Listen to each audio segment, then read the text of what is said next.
بسم الله الرحمن الرحيم. بيان إلى الرأي العام والحكومة العراقية الجديدة.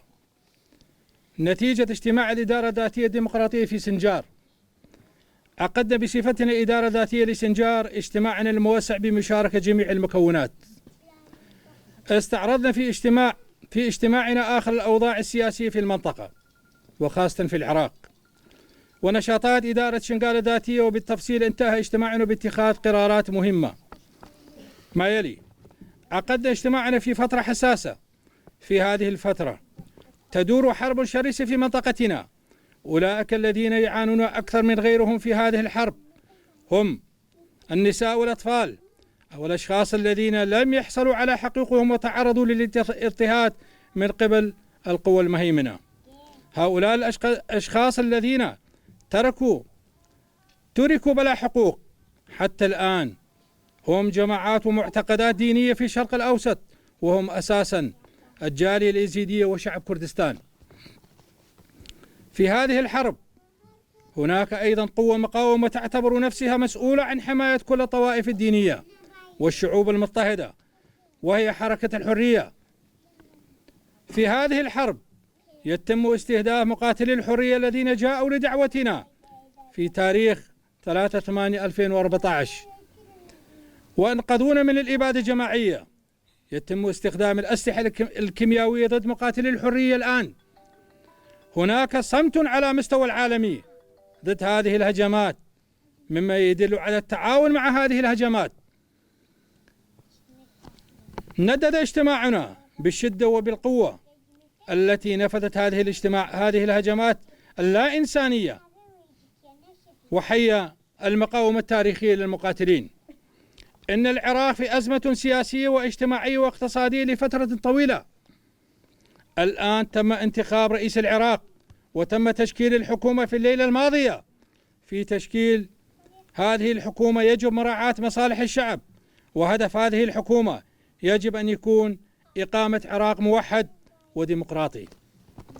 ولكي تحترم هذه الحكومة رغبات أهل سنجار وتؤدي حقوقهم المشروعة في إطار دستور العراق، كإدارة ذاتية لسنجار سنكون في خضم الجهود والقتال من أجلها على أساس عراق ديمقراطي وحكم ذاتي لشنغال. سنواصل مفاوضاتنا مع الحكومة الجديدة وجميع الأحزاب السياسية العراقية، ولكي تحترم هذه الحكومة رغبات أهل سنجار وتؤدي حقوقهم المشروعة في إطار دستور العراق كإدارة ذاتية.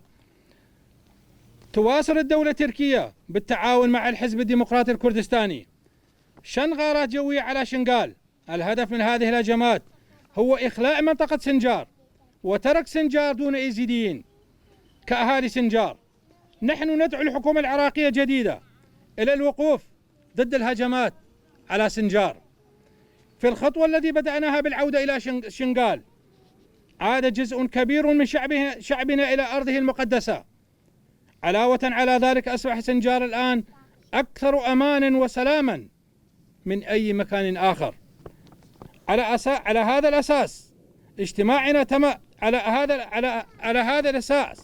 في اجتماعنا تم طرح العديد من التقييمات والمقترحات والخطط للمستقبل والوضع الذي نعيش فيه.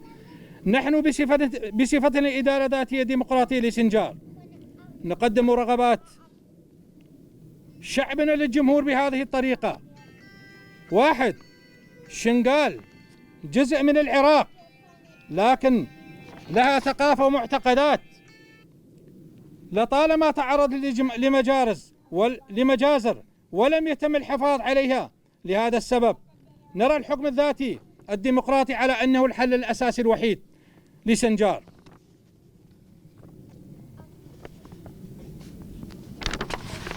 2. تلغى اتفاقية 9 تشرين الأول لسنة 2020 بين بغداد وأربيل بشأن سنجار فورا، ومن الآن فصاعدا وبدون إرادة المجتمع اليزيدي وأهل سنجار لا ينبغي عقد أي اتفاق وفرضه على سنجار. 3. من أجل وحدة واستقرار العراق وسنجار، نحن كإدارة ذاتية لسنجار مستعدون للتفاوض مع رئيس العراق الجديد والحكومة الجديدة وتعميق تعاوننا على أساس الحل الديمقراطي. 4. نطالب مجلس النواب بزيادة تمثيل الطائفة اليزيدية في البرلمان العراقي. 5. ندعو جميع أبناء شعبنا اليزيدي الذين نزحوا بسبب الإبادة بالعودة إلى أرضنا المقدسة سنجار وبأسرع وقت. 6. من أجل استقلال سنجار ندعو جميع اليزيديين المتشردين في جميع أنحاء العالم وخاصة مجتمعنا اليزيدي في أوروبا لتقديم المساعدة اللازمة في الساحة الدولية ورفع النضال. 7. ندعو الأمم المتحدة والولايات المتحدة والعراق إلى حظر الأجواء الجوية للعراق بشكل عام وسنجار بشكل خاص في مواجهة الضربات الجوية للدولة التركية الغاشمة. وعلى وجه الخصوص ندعو الدول التي قبلت إبادة 2014 باعتباره إبادة جماعية إلى اتخاذ موقف خاص وجهد في هذا الشأن. الإدارة الذاتية الديمقراطية في سنجار 28